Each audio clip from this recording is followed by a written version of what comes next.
ప్రభునందు ప్రియ పరిశుద్ధ దేవుని కుమారులారా, దేవుని కుమార్తెలారా, యేసుక్రీస్తు ప్రశస్త హెచ్చింపు నామంలో మీ అందరికీ వందనాలు. అలాగే దేవునికి స్తోత్రాలు. ప్రియులారా, ఎలా ఉన్నారు? బాగున్నారు కదా? చాలా సంతోషం. దేవుని కృప మహదైశ్వర్యాన్ని బట్టి మేము కూడా కులాసాగానే ఉన్నాం. ప్రియులారా, ఒక ప్రత్యేక అంశం ద్వారా మరొకసారి మీ చేరువలోనికి రావటానికి దేవుడు మాకు అనుగ్రహించినటువంటి ఈ గొప్ప ఆధిక్యతను బట్టి దేవునికి మరొకసారి కృతజ్ఞతాస్తుతులు చెల్లిస్తున్నా. దేవునికి స్తోత్రాలు. ప్రియులారా, ఈరోజు మనము నేర్చుకునే అంశము మనిషి జన్మతః పాపి కాదు. ప్రియులారా, పాప శరీరము ధరించుకున్నటువంటి క్రీస్తు అనే సంగతి మనం చూద్దాం. యేసుక్రీస్తు పాప శరీర ఆకారాన్ని ధరించుకున్నాడు. ప్రత్యేకమైన శరీరాన్ని ధరించుకోలేదు, మనలాంటి శరీరాన్ని ధరించుకున్నాడు. ఎక్కడ వచనాన్ని మనం చూద్దాం. రోమాపత్రికలో 8వ అధ్యాయంలో 4వ వచనం మనం పరిశీలన చేస్తే, రోమపత్రిక 8వ అధ్యాయం 4వ వచనం చేస్తే, దేవుడు తన సొంత కుమారుని పాప శరీరాకారంతో పంపి ఆయన శరీరం ముందు పాపమునకు శిక్ష విధించాను. చూడండి, సొంత కుమారుని ఏ శరీరాకారంతో పంపాడంట? పాప శరీరాకారంతో పంపి ఆయన శరీరం ముందు పాపమునకు శిక్ష విధించాను. ఎవరు పాపానికి శిక్ష విధించాడు? మన పాపములకు శిక్ష విధించినటువంటి పరిస్థితి. అంటే యేసుక్రీస్తు ఏ శరీరాన్ని ధరించుకుని వచ్చాడు? యేసుక్రీస్తు ఏ శరీరాన్ని ధరించుకొచ్చాడు? పాప శరీరాకారాన్ని ధరించుకొచ్చాడు, మనలాంటి శరీరాన్ని ధరించుకొచ్చాడు. ఇంకా మనం పరిశీలన చేస్తే, యేసుక్రీస్తు అబ్రహాము సంతాన స్వభావమును ధరించుకున్నాడు. యేసుక్రీస్తు ఎవరి సంతాన స్వభావాన్ని ధరించుకున్నాడంటే అబ్రహాము సంతాన స్వభావాన్ని ధరించుకున్నాడు. చూడండి ప్రియులారా, శరీరము ఎవరి సంతాన స్వభావము కలిగింది అంటే ఇక చూస్తే అబ్రహాము సంతాన స్వభావము. మరి ఆత్మ దేవుని స్వరూపము గలవాడండి, దేవునితో సమానముగా ఉండటం విడిచిపెట్టకూడని భాగ్యమని ఎంచుకొనలేదు కానీ అనేసి అక్కడ రాయబడింది ఆత్మను గురించి. ఇక్కడ శరీరాన్ని గురించి చెప్తున్నాడు. అబ్రహాము సంతాన స్వభావము, అబ్రహాము సంతానం యొక్క స్వభావము ధరించుకున్నాడు. ఎక్కడుంది మాటలో? హెబ్రీ పత్రిక 2వ అధ్యాయంలో 16వ వచనము మనం చూద్దాం. హెబ్రీ పత్రిక 2వ అధ్యాయం 16వ వచనం. ఏలైనగా ఆయన ఎంత మాత్రమును దేవదూతల స్వభావమును ధరించుకొనక అబ్రహాము సంతాన స్వభావమును ధరించుకున్నాడు. దేవదూతల స్వభావము ధరించుకోలేదు అంటాడు. దేవదూతల స్వభావము ధరించుకోలేదు. మరొక సంగతి ఏంటంటే, మన ప్రభువు యూదా సంతానం ముందు జన్మించినంత నన్ను మాట స్పష్టమే అంటాడు. యూదా సంతానంలో జన్మించాడు. ఎక్కడుందా మాట అంటే హెబ్రీ పత్రిక 7వ అధ్యాయంలో 14వ వచనం మనం చూస్తే, మన ప్రభువు యూదా సంతానం ముందు జన్మించిననుట స్పష్టమే అనేసి అక్కడ రాయబడి ఉంది. ఇంకా మరొక వచనం చూద్దాం. అందుకనే బైబిల్లో అబ్రహాము కుమారుడు దావీదు కుమారుడైన యేసుక్రీస్తు అనే రాయబడి ఉంది. అబ్రహాము కుమారుడు దావీదు కుమారుడైన యేసుక్రీస్తు అనేసి అక్కడ రాయబడింది. ఎందుకు రాయబడింది అంటే, మన ప్రభు యూదా సంతానం ముందు జన్మించిన మాట స్పష్టమే అనేసి రాయబడింది కనుక ఏమని రాయబడింది? అబ్రహాము కుమారుడు దావీదు కుమారుడైన యేసుక్రీస్తు అనే రాయబడి ఉంది బైబిల్లో. ఎక్కడ రాయబడింది? మత్తయి సువార్తలో 1వ అధ్యాయంలో 1వ వచనంలో చూస్తే, అబ్రహాము కుమారుడు దావీదు కుమారుడైన యేసుక్రీస్తు అనేసి అక్కడ రాయబడింది. అబ్రహాము కుమారుడు దావీదు కుమారుడైన యేసుక్రీస్తు అనేసి రాయబడింది. ఇంకా మనం చూస్తే యేసుక్రీస్తు శరీరాన్ని బట్టి ఎవరి సంతానంగా పుట్టాడు అంటే, యేసుక్రీస్తు శరీరాన్ని బట్టి దావీదు సంతానంగా పుట్టాడు. యేసుక్రీస్తు మృతుల్లోండి తిరిగి లేచిన తర్వాత ప్రభావము, యేసుక్రీస్తు మృతుల్లోండి పునరుద్ధానుడైనందున పరిశుద్ధమైన ఆత్మను బట్టి దేవుని కుమారుడుగా ప్రభావంగా నిరూపించుకున్నాడు. ఎక్కడుంది మాట అంటే రోమాపత్రికలో 1వ అధ్యాయంలో 5వ వచనము. యేసుక్రీస్తు శరీరాన్ని బట్టి దావీదు సంతానముగాను, శరీరాన్ని బట్టి ఎవరి సంతానమైనా దావీదు సంతానం. ఎందుకు అంటే, శరీరం ఎక్కడి నుంచి విడిపోయింది అంటే మరియ నుండి విడిపోయింది. మరియ అనే ఆత్మ ధరించుకున్నటువంటి శరీరము నుండి విడిపోయినటువంటి పరిస్థితి మనం చూస్తున్నాం. అందుకని ఇక్కడ ఏముంది? యేసుక్రీస్తు శరీరాన్ని బట్టి ఎవరి సంతానం? శరీరాన్ని బట్టి ఎవరి సంతానం అంటే దావీదు సంతానం. మరి మృతుల్లోని తిరిగి లేచిన తర్వాత మృతుల నుండి తిరిగి లేచింది పరిశుద్ధమైన ఆత్మను బట్టి దేవుని కుమారుడుగా నిరూపింపబడెను అనేసి అక్కడ రాబడింది. అలాగే ప్రియులరా, యేసుక్రీస్తు రక్త మాంసాల్లో పాల్పడాడు. రక్త మాంసాలు ప్రత్యేకమైన శరీరాన్ని ధరించుకుని వచ్చినటువంటి పరిస్థితి లేదు. ఆయన కూడా మనలాంటి రక్త మాంసాల్లో పాలుపడాడు. మన శరీరంలో రక్తము మాంసము ఉంది. అలాగే యేసుక్రీస్తు శరీరము కూడా రక్త మాంసముల్లో పాలుపడాడు. ప్రత్యేకమైన శరీరం కాదు. ఆయన కలిగి ఉన్న శరీరం మనకు ఎలాంటి శోధనలు వస్తాయో, మనకు ఎలాంటి శ్రమలు వస్తాయో, మనకు ఎలాంటి బాధలు వస్తాయో అవన్నింటినీ అవన్నీ కూడా కలిగినటువంటి శరీరం, అవన్నీ కూడా పొందుకునే శరీరం, అలాంటి స్పర్శ కలిగినటువంటి శరీరమే యేసుక్రీస్తు. అందుకనే యేసుక్రీస్తు రక్త మాంసముల్లో పాలుపడాడు. ఎక్కడుంది ఈ మాట అంటే ఎబ్రీ పత్రిక 2వ అధ్యాయము 14-15 వచనాలు. ఎబ్రీ పత్రిక 2వ అధ్యాయము 14-15 వచనాల్లో. కాబట్టి ఆ పిల్లలు రక్త మాంసములు గలవారైనందున, ఆ పిల్లలు అంటే మనము రక్త మాంసములు గలవారైనందున ఆ ప్రకారమే మరణం యొక్క బలము గలవాళ్ళనే అపవాదిని మరణము ద్వారా నశింపజేయుటకును జీవితకాలం అంతా కూడా మరణ భయము చేత దాస్యమునకు లోబడి ఉన్న వారిని విడిపించుటకు ఆయన రక్త మాంసముల్లో పాలుపడాడు. నోట్ దిస్ పాయింట్, ఆయన రక్త మాంసాల్లో పాలుపడాడు. రక్త మాంసాలు అంటే ఎవరి నుండి విడిపోయిన శరీరము అంటే మరి నుండి విడిపోయిన శరీరం, ప్రత్యేకమైన శరీరం పరలోకం నుండి తెచ్చుకున్నాడు అని చెప్పే బోధ తప్పుడు బోధ. కాబట్టి ప్రియులారా, ఒకసారి ఆలోచన, ఆయన రక్త మాంసములు కలిగినటువంటి శరీరాన్ని ధరించుకున్నటువంటి పరిస్థితి మనం చూస్తూ ఉన్నాం. యేసుక్రీస్తు శరీరాన్ని బట్టి ఎవరిలో పుట్టాడంటే ఇశ్రాయేలీయులలో పుట్టాడంట. యేసుక్రీస్తు శరీరమును బట్టి ఇశ్రాయేలీయులలో పుట్టాడు. ఇంకా మనం చూస్తే ఎక్కడుందా వచనం అంటే రోమపత్రికలో 9వ అధ్యాయము 4-5 వచనాల్లో మనం పరిశీలన చేస్తే, వీరు ఇశ్రాయేలీయులు దత్తపుత్రత్వము, మహిమ, నిబంధనను, ధర్మశాస్త్ర ప్రధానమును, అర్చనాచారాదులను, వాగ్దానములను వీరివి అని చెప్పి, పితరులు వీరి వారు శరీరమును బట్టి క్రీస్తు వీరిలో పుట్టాను అంటాడు. పితరులు వీరు వారంట శరీరాన్ని బట్టి క్రీస్తులో పుట్టాడు. క్రీస్తు వీరిలో పుట్టాడు. ఎవరిలో పుట్టాడు? క్రీస్తు ఎవరిలో పుట్టాడు అంటే వీరు ఇశ్రాయేలీయులు. అంటే యేసుక్రీస్తు ఎవరిలో పుట్టాడు అంటే మనం చూస్తే యేసుక్రీస్తు శరీరమును బట్టి ఇశ్రాయేలీయుల్లో పుట్టాడు అనేసి మనకి చాలా స్పష్టంగా అర్థమవుతుంది. శరీరాన్ని బట్టి ఇశ్రాయేల్లో పుట్టాడు. ఆయన ప్రత్యేకమైనటువంటి శరీరమే ఏమి కాదు. మనలాంటి శరీరము ధరించుకుని ఆ శరీరాన్ని లోపరుచుకునే దేవుని చిత్తాన్ని జరిగించి దేవునికి ఇష్టడిగా జీవించి దేవుని చేత మంచి సాక్ష్యము పొంది పరిశుద్ధమైనటువంటి వాడిగా జీవించి ఆ పరిశుద్ధ రక్తాన్ని, పాపము లేనివాడుగా పరిశుద్ధుడిగా నీతిమంతుడిగా ఉండి ఆ పరిశుద్ధ రక్తాన్ని చెలువలో కార్చడం ద్వారా మనకి పాప క్షమాపణ, విమోచన అనేది జరిగింది. ప్రియులారా, ఒకసారి ఆయన ఆకారం ముందు ఎలా కనపడ్డాడంటే మనుష్యుడిగా కనపడ్డాడు. ఇందాక మనం ఏమన్నా దేవదూతల స్వభావమును ఎంత మాత్రము ధరించుకోలేదు అంటాడు. ఇక్కడేముంది? అబ్రాహాము సంతాన స్వభావం ధరించుకున్నాడని. ఇక్కడేముంది? ఆయన ఆకారం ముందు మనుష్యుడిగా కనపడ్డాడు అని. ఎక్కడ ఆ మాటలు? ఫిలిప్పీ పత్రిక 2వ అధ్యాయంలో 8వ వచనం చూస్తే, మరియు ఆయన ఆకారం ముందు మనుష్యుడిగా కనపడి మరణము పొందినంతగా, అనగా శిలువ మరణము పొందినంతగా విధేయత చూపిన వాడై అంటాడు. ఆకారం ముందు మనుష్యుడిగా కనపడ్డాడు.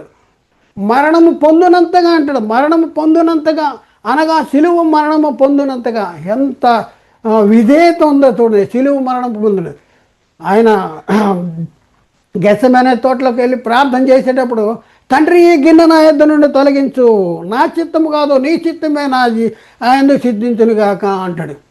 చూడండి, అంటే విధేయత ఎంత విధేయత. ఎవరు ఆయన అంటే ఆకారం ముందు మనుష్యుడిగా కనపడ్డాడు. యేసుక్రీస్తు మాంసయుక్తమైన దేహమును ధరించుకున్నాడు. ఇందాక రక్త మాంసములు కలిగి శరీరాన్ని ధరించుకున్నాడు అన్నాం. ఇప్పుడు మాంసయుక్తమైన దేహాన్ని మనం బైబిల్లో అంత పరిశీలన చేయాలి. ఆత్మ ద్వారా సిద్ధపరిచిన సంగతులని సరిచూసుకోవలసినట్టు అవసరం ఉంది. గుడ్డిగా ఎవరో చెప్పేసాడని దాన్నే మనం చెప్పడానికి ప్రయత్నం చేయొద్దు. ప్రియులారా, ఒకసారి ఆలోచించండి. మనం చేసే తప్పదే. మనం బైబిల్ చదవము, మనకి టైం లేదు. ఎవరో చెప్పిన మా బోధన మనం చెప్పడానికి అదే బట్టి చెప్పడానికి ప్రయత్నం చేసేటటువంటి పరిస్థితి ఉంది. కాబట్టి ప్రియులారా, ఒకసారి ఆలోచించండి. వాక్యం అనేది ఆత్మలను రక్షించే శక్తి గల వాక్యము. వాక్యం అనేది విశ్వాసులైన మనలో కార్యసిద్ధి కలిగజేసేది వాక్యము. మనల్ని తీర్పు తీర్చేది కూడా వాక్యమే. పౌలు చెప్తున్నాడు, దేవుడు నా సువార్త ద్వారా యేసుక్రీస్తు, నా సువార్త ప్రకారము యేసుక్రీస్తు ద్వారా మనుషుల రహస్యాన్ని విమర్శిస్తాడంట. చూడండి, సువార్త ప్రకారము మరి యేసుక్రీస్తు ద్వారా మనుషుల రహస్యాలని, అంటే నిన్ను రక్షించేది ఆ వాక్యమే, నిన్ను శిక్షించేది కూడా ఆ వాక్యమే. అయితే వాక్యాన్ని నువ్వు పరిశీలన చేయవా? వాక్యాన్ని ఆలోచించాలని, చదవాలని, అర్థం చేసుకోవాలని ప్రయత్నం చేయవా? ఎవరో చెప్పేస్తే మనం దాన్నే గుడ్డిగా నమ్మేసేటటువంటి పరిస్థితి ఉంది.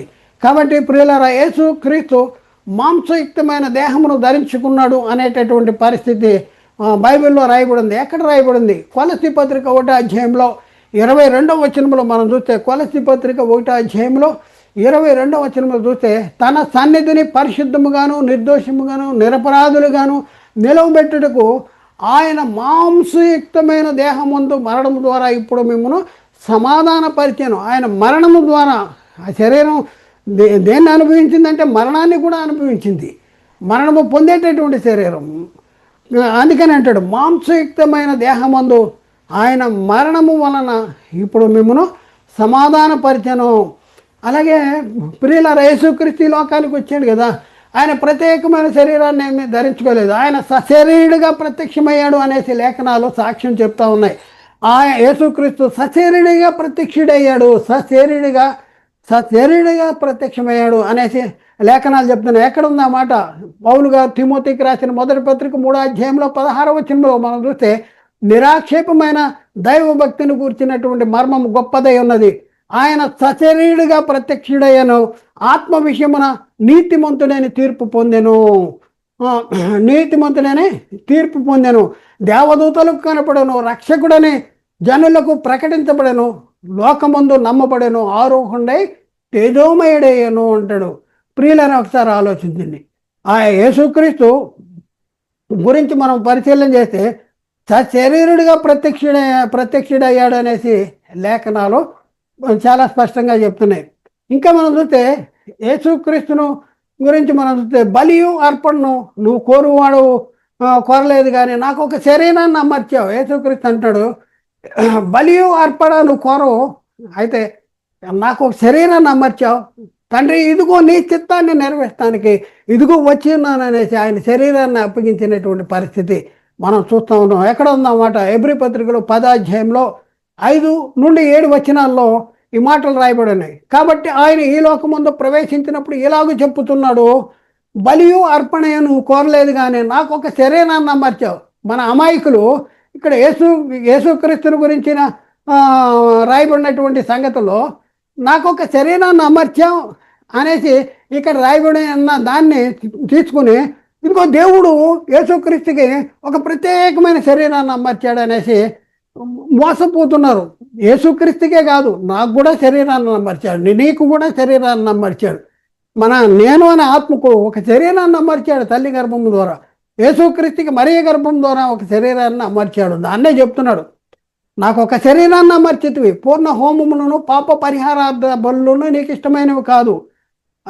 7వ వచనం, అప్పుడు నేను గ్రంథపు చుట్టలో నన్ను గురించి వ్రాయబడిన ప్రకారము దేవా నీ చిత్తమును నెరవేర్చుటకు ఇదిగో నేను వచ్చి ఉన్నాను, నీ చిత్తాన్ని నెరవేర్చడానికే నేను వచ్చానంటాడు.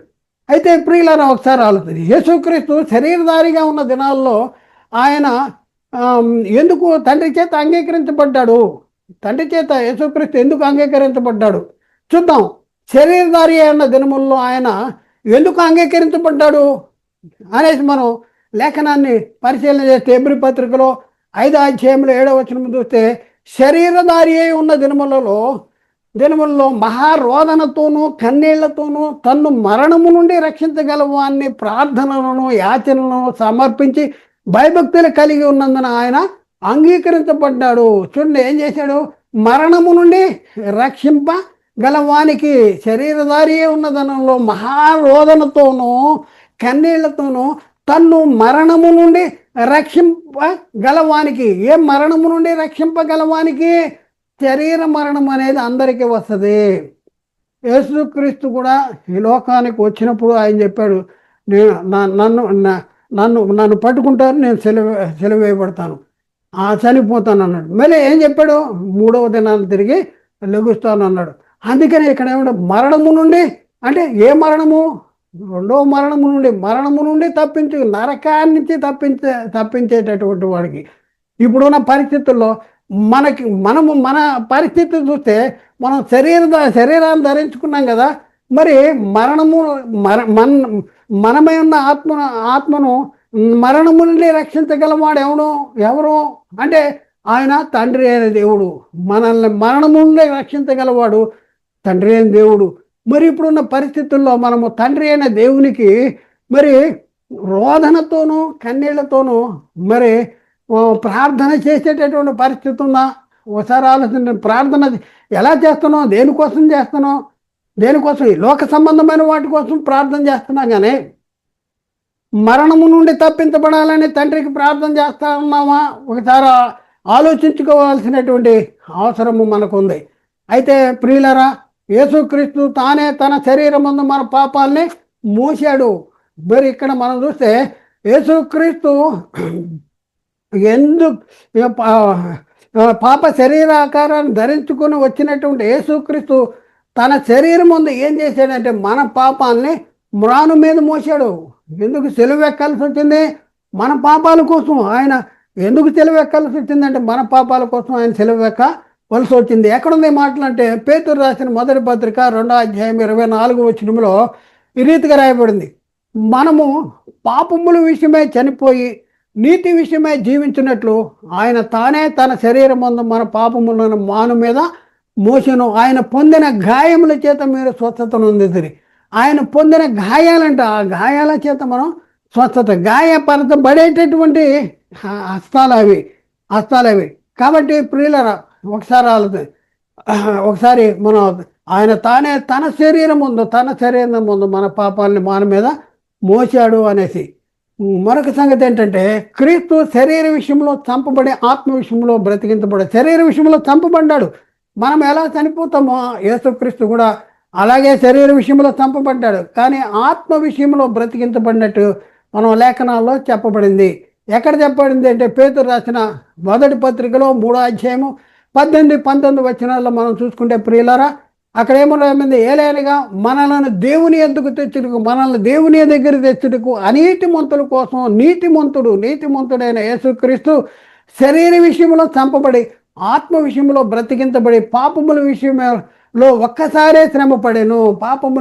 ఒక్కసారే శ్రమపడ్డాడు.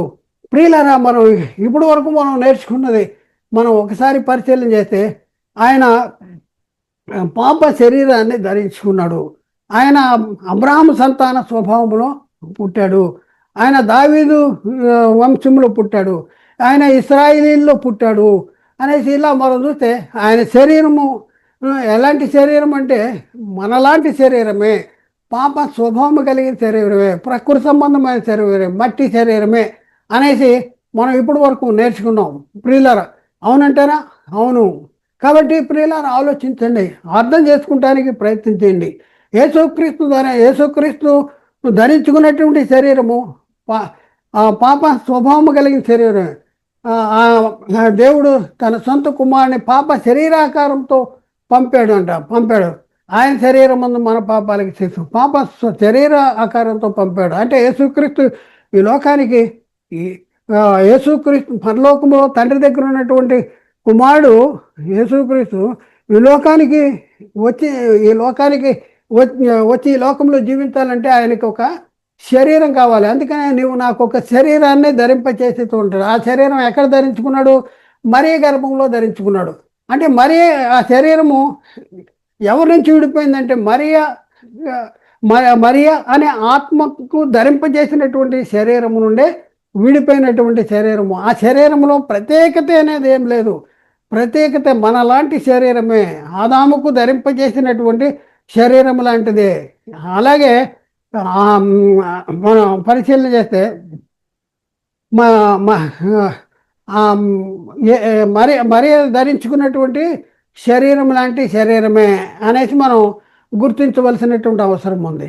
కాబట్టి ఆలోచించండి ప్రియులారా, అర్థం చేసుకోవడానికి ప్రయత్నించండి. ఎవరిని కూడా వ్యక్తిగతంగా, సంఘపరంగా, సంస్థపరంగా తప్పు పట్టుకోవాలని, కించపరచాలని, మీకు తెలియదు మాకే తెలుసు అని చెప్పడానికి మేము ప్రయత్నం చేయట్లా. బైబిల్లో ఉన్న సత్యాన్ని, మేము తెలుసుకున్న సత్యాన్ని మీకు తెలియపరచడానికే మేము క్రీస్తు ప్రేమ మమ్మల్ని బలవంతం చేయడం ద్వారా మీ ముందుకి ఈ సత్యాన్ని తీసుకురావటం అనేది జరిగింది. కాబట్టి ఆలోచించండి, అర్థం చేసుకోవాల్సినటువంటి అవసరం ఉంది.